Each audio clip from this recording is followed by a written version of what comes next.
Je vais vous parler de Samhain, et je dois avouer qu'il est difficile de savoir comment et par où commencer. Peut-être alors par ceci. Samhain était d'un côté un temps de sacrifice, de divination et de communication avec les morts, et d'un autre côté une fête de boissons et de bonne chair désinhibée, l'affirmation de la vie et de la fertilité, un défi lancé à la tête même de l'obscurité en train de se refermer sur le monde. C'est la phrase lancée par le couple Guy Vonard et Leroux dans leur livre intitulé « Les fêtes celtiques ». Une phrase qui à première vue nous résume ce qu'était la fête de Samhain, ou en tout cas l'image qu'on peut s'en faire, Samhain étant l'une des 4 grandes fêtes celtiques attestées, célébrées autour du 1er novembre. Si vous êtes ici, vous savez sans doute que cette fête vieille de milliers d'années est toujours célébrée dans plusieurs religions et pratiques néopaganistes, la Wicca par exemple. Elle est le nouvel an de la sorcière et elle ouvre le bal pour 7 autres sabbats qui l'accompagnent, les équinoxes, les solstices et les fêtes celtes que sont Beltane, Lugnasa et Imbolc. Je n'appartiens moi-même à aucune religion ou mouvance spirituelle, mais j'aime fêter ces sabbats et je me fais une réelle joie de vous parler plus en détail de la mythologie, du folklore et de l'histoire qui y sont associés. Aujourd'hui, c'est bel et bien de Samhain dont je vais vous conter l'histoire, la fête celte que beaucoup considèrent comme l'ancêtre de notre Halloween actuel. Pour l'ouverture de cette roue de l'année que nous allons suivre ensemble, je vais vous dire ce que nous savons réellement sur cette fête et introduire les fameux Celtes dont nous n'avons pas fini de parler. Un peu de contexte avant tout. Les Celtes sont un grand peuple dont la culture s'est étendue très largement d'environ 1200 avant Jésus-Christ au IIIe siècle après. Pour être honnête, c'est assez difficile à déterminer avec précision. Elle couvrait un très grand territoire rempli lui-même de sous-cultures différentes.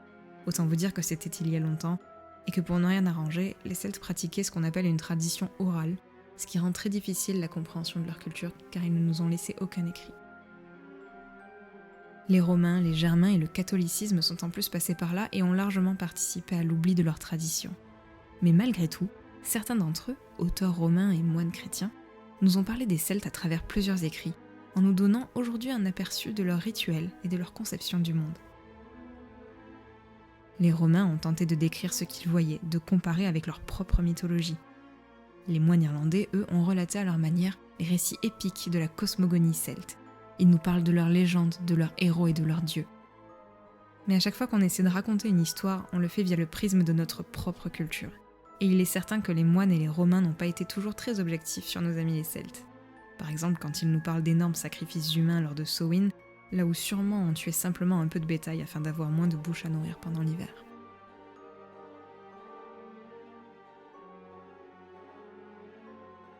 Avant de vous parler plus en détail de Samhain, il est important que je vous dise que le calendrier gaulois est un peu différent du nôtre. Le nôtre, le calendrier géorgien, décompte les années sur le cycle du soleil, celui des Gaulois aussi, mais il a la particularité de décompter les mois sur le cycle lunaire afin de les faire correspondre au cycle des saisons. C'est par exemple également le cas pour le calendrier hébraïque ou hindou.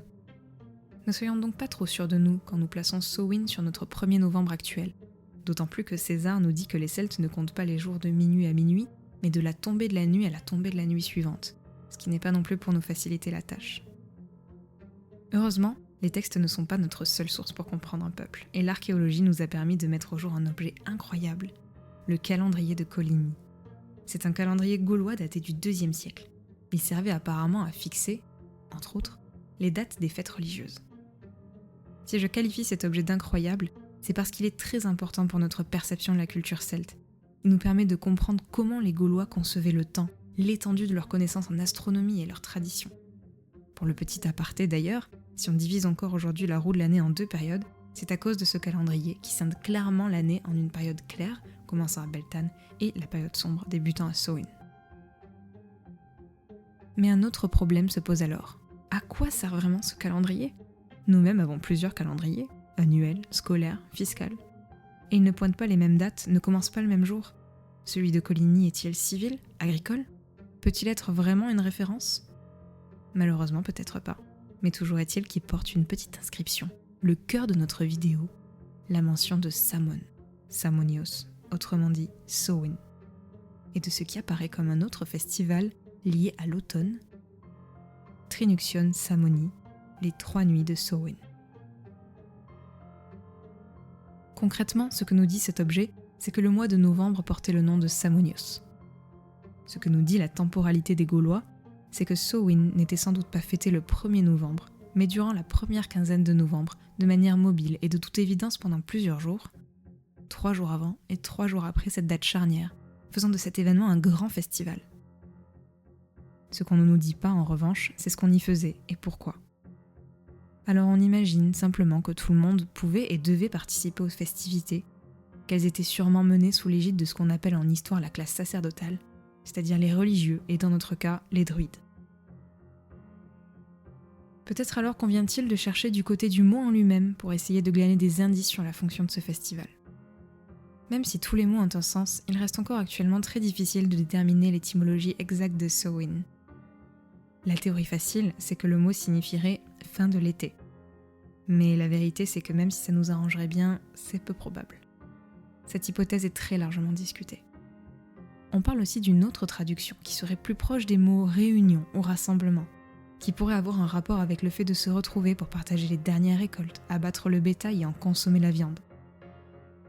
Cela corroborerait la théorie selon laquelle le jour de Samhain était choisi pour la réunion de l'assemblée de Tara, dont nous parlerons un peu plus en détail lors de l'épisode sur Lughnasadh. Cette assemblée se serait tenue durant une semaine autour du 1er novembre actuel. Le problème, c'est qu'on ne sait pas plus ce qu'on faisait à l'assemblée de Tara que ce qu'on faisait à Samhain. Les théories sont qu'on y votait de nouvelles lois, rendait justice, qu'on y faisait des jeux et des compétitions. À l'arrivée du mois de novembre, il est vrai que les combats et les raids cessent, les travaux agraires sont terminés. C'est une pause dans la vie quotidienne et le moment idéal pour se retrouver. Les textes qui nous sont parvenus sont plusieurs à eux aussi mentionner des festivités de plusieurs jours, mais également l'aspect juridique de ce moment. Selon la légende, c'est d'ailleurs à cette date que les Faumoirs, pardonnez mon absence d'accent gaélique, méchants de la mythologie celte, récoltaient leur tribu. Certains folkloristes placent surtout Samhain comme le nouvel an celte, et c'est ce que la tradition wiccan et néo-païenne a choisi d'en retenir également. C'est d'ailleurs pourquoi ce sabbat est le premier de notre série. On peut les comprendre, étant donné que certains textes eux-mêmes nous le présentent comme tel. Mais certains indices nous font penser qu'il aurait également pu être la fin de l'année, plaçant au contraire Beltane comme nouvel an celte. Si effectivement il y a 2 grandes saisons dans l'année, la sombre et la claire, pourquoi ne pas simplement imaginer que ces 2 fêtes représentent chacune le début et la fin d'un cycle ? De ce qu'on nous en dit, Samhain était sans contestation une fête très importante, mais elle n'était peut-être pas comme on le souhaiterait, le nouvel an. J'aime particulièrement la citation de l'article d'Universalis sur les druides qui dit que Samhain est la date de presque tous les événements mythiques, n'appartenant ni à l'année qui commence, ni à celle qui se termine. Située ainsi en dehors du temps, elle est le moment des relations entre les hommes et les dieux de l'autre monde. Et c'est vrai, selon le folklore celte, Samhain est une date charnière à laquelle la frontière entre le monde des esprits et le monde des vivants est très fine. Une nuit alors propice aux événements surnaturels.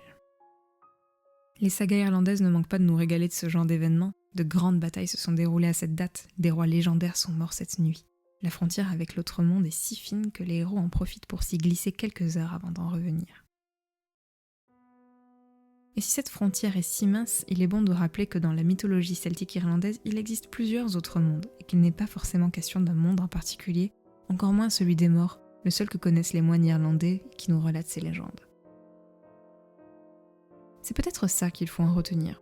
Plutôt que d'essayer de faire de Samhain un nouvel an, il faudrait en faire un moment un peu hors du temps, une pause où tout est mouvant et fluide, où les voiles se lèvent, permettant à des événements exceptionnels de se produire.